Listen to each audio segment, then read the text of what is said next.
کچھ دیر بعد دادا جان نے ارحم کو مخاطب کر کے کہا، اب ہمیں تمہارے دوست کو الوداع کرتے ہوئے اس کے گھر چھوڑ دینا چاہیے۔ ارحم نے اداس چہرے کے ساتھ سر ہلا کر اپنی رضامندی ظاہر کر دی۔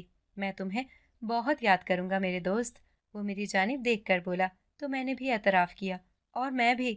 ہم دونوں ایک دوسرے کے گلے لگ گئے۔ یہاں سے جانے سے پہلے میں تمہیں کچھ تحفہ دینا چاہتا ہوں۔ دادا جان نے ایک چھوٹا سا بند تھیلا مجھے دیا تھا، ساتھ ہی اسے گھر جا کر کھولنے کی تائید کی تھی۔ وہ دونوں مجھے گھر چھوڑنے اور ہمیشہ کے لیے الوداع کہنے کے لیے میرے ساتھ گھر سے نکلے تھے۔ میں جناتی دنیا کے عجیب و غریب راستے پہلی بار دیکھ رہا تھا۔ کانٹوں بھرے راستوں سے وہ دونوں بڑے آرام سے گزر رہے تھے، جبکہ میرے لیے ہموار راستہ چھوڑ رہے تھے۔ مجھے اپنے دوستوں کی مخلصی پر کوئی شک نہ تھا، اور ان سے بچھڑنے پر میرا دل خون کے آنسو رو رہا تھا۔ کافی دیر سفر کرنے کے بعد انسانی علاقہ شروع ہوا تھا۔ وہیں میرا دل جیسے ڈوب گیا تھا۔ میرے دوست مجھ سے ہمیشہ کے لیے بچھڑنے والے تھے۔ یہ احساس ہی جان لیوا تھا۔ جنگلات کا سلسلہ شروع ہوا۔ پہاڑ ذرا فاصلے پر تھے، مگر دور سے صاف دکھائی دے رہے تھے، اور پھر ہم سفر کرتے کرتے ان کے بالکل قریب پہنچ گئے تھے۔ اب تم اپنے گھر کے بالکل قریب پہنچ چکے ہو، ہمیں اجازت دو۔ دادا جان نے رک کر مجھے گلے لگایا۔ میں نے ارحم کی طرف دیکھا تو اس نے پھیکی سی مسکراہٹ چہرے پر سجا لی۔ وہ اپنی اداسی ظاہر کر کے مجھے اداس نہیں کرنا چاہتا تھا۔ میرا حال بھی کچھ ایسا ہی تھا۔ دونوں سے گلے مل کر میں نے نہ چاہتے ہوئے بھی آگے کی جانب قدم بڑھا دیے۔ دادا جان کا دیا ہوا تحفہ میرے ہاتھ میں تھا۔ میں نے اپنے گھر کے سامنے جا کر پیچھے مڑ کر دیکھا تو دو پرندے ہوا میں گول گول گھوم کر گویا مجھے الوداع کہہ رہے تھے۔ میں انہیں دیکھ کر مسکرایا اور الوداعیہ طور پر ہاتھ ہلایا تو وہ لمبی اڑان بھر گئے۔ میں نے اپنے گھر کے دروازے کو ایک نظر دیکھا تو جو ذلت بھرا سفر ختم ہوا تھا وہ پھر سے شروع ہونے والا ہے۔ میں دل میں سوچ کر رہ گیا۔ دستک دینے کی ہمت ابھی تک نہیں کر پایا تھا۔ اندر سے آتی آوازوں نے میری توجہ اپنی جانب کھینچ لی۔ یہ سزا اب ختم کیوں نہیں ہو جاتی؟ یہ روتی آواز نورا کی تھی۔ دوسروں کو رلانے والی آج خود کیوں رو رہی تھی؟ مجھے حیرت ہوئی۔ میں تجسس کے مارے کان لگا کر کھڑا ہو گیا۔ ایک دن بھی سکون کا نہیں کاٹا۔ ہائے کاش کسی دن وہ لوٹ آئے۔ کیا ابا شہر سے واپس نہیں لوٹا تھا؟ میں یہ سوچ کر حیران اور پریشان رہ گیا۔ اگلے ہی پل میری حیرانی دور ہوئی تھی۔ اندر سے ابا کی آواز بھی سنائی دی تھی۔ اب رونے کا کوئی فائدہ نہیں۔ ارے پہلے پتا ہوتا کہ تو آستین کی سانپ ہے تو کبھی اپنے بیٹے کے ساتھ تجھے اکیلا نہ چھوڑتا۔ کب کرو گے مجھے معاف؟ نورا سسک رہی تھی۔ کبھی بھی نہیں۔ میرا دوسرا بچہ بھی تیرے کرموں کی بھینٹ چڑھ گیا ہے۔ میرے چھوٹے بھائی کو کیا ہوا تھا؟ یہ سوال میرے وہاں مزید ٹھہرنے میں رکاوٹ بن گیا، اور میں نے دروازے پر ہاتھ رکھا تو وہ کھلتا چلا گیا۔ دھاڑ کی آواز سے دروازہ کھلا تھا۔ ابو اور نورا ماں یوں اچانک مجھے اپنے سامنے دیکھ کر حیران رہ گئے تھے۔ ابو نے فوراً آگے بڑھ کر مجھے گلے لگا لیا تھا۔ زندگی میں پہلی بار میں نے انہیں اپنے لیے اس طرح بے قرار ہوتے دیکھا تھا۔ کہاں چلا گیا تھا میرا بیٹا؟ نورا ماں نے میرے سر پر ہاتھ رکھا تو مجھے تو ایسا محسوس ہوا مانو میں اب کسی تیسری دنیا میں داخل ہو چکا ہوں۔ بتا دوں گا ابو، ایسی بھی کیا جلدی ہے؟ میں مسکرا کر بولا۔ چھوٹا کیسا ہے؟ میں نے ارد گرد نظر دوڑا کر اپنے چھوٹے بھائی کو ڈھونڈنا چاہا۔ وہ شدید بیمار ہے، نمونیا ہو گیا ہے۔ جس روز تجھے میں نے گھر سے نکالا تھا اسی دن سے وہ بیمار ہے۔ ایک دن بھی سکون کا نہیں دیکھا میں نے۔ مجھے معاف کر دے سارم بیٹا۔ نورا ماں نے میرے آگے ہاتھ جوڑے تو میں نے اسے دل سے معاف کر دیا۔ یہ تیرے ہاتھ میں کیسا پیکٹ ہے؟ ابو کی یاد دلانے پہ میں نے ایک نظر ہاتھ میں تھامے جن دادا کے تحفے پر ڈالی تو میرے لبوں پر مسکراہٹ دوڑ گئی۔ یہ ایک مہربان کا تحفہ ہے جسے ہم جلد کھول کر دیکھیں گے۔ میں یہ کہہ کر کمرے میں اپنے بھائی کو پیار کرنے کے لیے چلا گیا۔ اسے بہت تیز بخار ہو رہا تھا۔ کیا آپ لوگ اسے شہر دوائی دلانے کے لیے نہیں لے کر گئے؟ میرے پوچھنے پر ان دونوں نے سر جھکا لیا۔ کام کے حالات تو تمہارے سامنے ہی بہت برے تھے۔ کچھ تمہارے چلے جانے کے غم میں ٹھیک سے کام نہیں کر سکا ہوں، ابو نے افسوس بھرے انداز میں کہا۔ یعنی علاج کرانے کے پیسے نہیں ہیں؟ میں سمجھ چکا تھا۔ کھانا کھانے کے بعد میں نے دسترخوان پر بیٹھ کر ہی جن دادا کا تحفہ کھولنے کا سوچا اور کمرے سے وہ بھاری پیکٹ اٹھا کر لے آیا۔ تحفہ بڑی سختی سے پیک کیا گیا تھا۔ کھلنے میں خاصی دقت ہوئی۔ اس کے اندر سے نکلتے ہیرے جواہرات دیکھ کر ہماری آنکھیں چندیا گئی تھیں۔ ابو اور امی حیرت سے منہ کھولے ان جواہرات کو دیکھ اور ان کے بارے میں پوچھ رہے تھے۔ میں نے ان کی حیرت دور کرنے کے لیے شروع سے آخر تک تمام رودات انہیں سنا دی۔ اب ہم چھوٹے کا علاج شہر کے بڑے اور اچھے ہسپتال میں کروائیں گے، میں نے ماں کے کندھے پر ہاتھ رکھ کر تسلی دیتے ہوئے کہا۔ اور ابا، اب تم روز بہت سی محنت نہیں کرو گے، بلکہ ہم اپنا کاروبار شروع کریں گے۔ تم بس حکم کرنا، سارا کام میں کیا کروں گا۔ میں نے پلان بنایا تو انہوں نے مسکرا کر مجھے پیار سے گلے لگا لیا۔ پھر ہم لوگ جلد شہر روانہ ہو گئے۔ چھوٹے کا اچھے ہسپتال میں علاج ہو گیا اور ہم لوگوں نے وہیں شہر میں بڑا سا گھر خرید لیا۔ میں نے پہلی فرصت میں دکان کے لیے جگہ دیکھ کر تعمیر کروائی اور ابو کو وہاں کاروبار شروع کروا دیا۔ مجھے ابھی کوئی کام شروع کرنے سے پہلے اپنے خواب کو تعبیر تک پہنچانا ہے۔ جی ہاں، آپ ٹھیک سمجھے، میں نے تعلیم حاصل کرنی تھی، سو میں نے ایک اچھے اسکول میں داخلہ لے لیا۔ 15 سال بعد میں اپنی تعلیم مکمل کر چکا تھا اور اب اپنے ذاتی شو روم کا مالک تھا۔ نورا ماں اب بھی میرا بہت خیال رکھتی ہے۔ گھر میں صرف میری پسند کے پکوان بنتے ہیں۔ کبھی کبھی میرا چھوٹا بھائی تنگ آ کر ماں سے شکایت کر دیتا ہے اور کہتا ہے، کیا میں آپ کا سوتیلا بیٹا ہوں؟ آپ کو تو بھائی کے علاوہ کوئی دوسرا بندہ گھر میں نظر ہی نہیں آتا۔ تب ماں ہنس پڑتی ہے۔ ہم ایک بہترین زندگی گزار رہے ہیں۔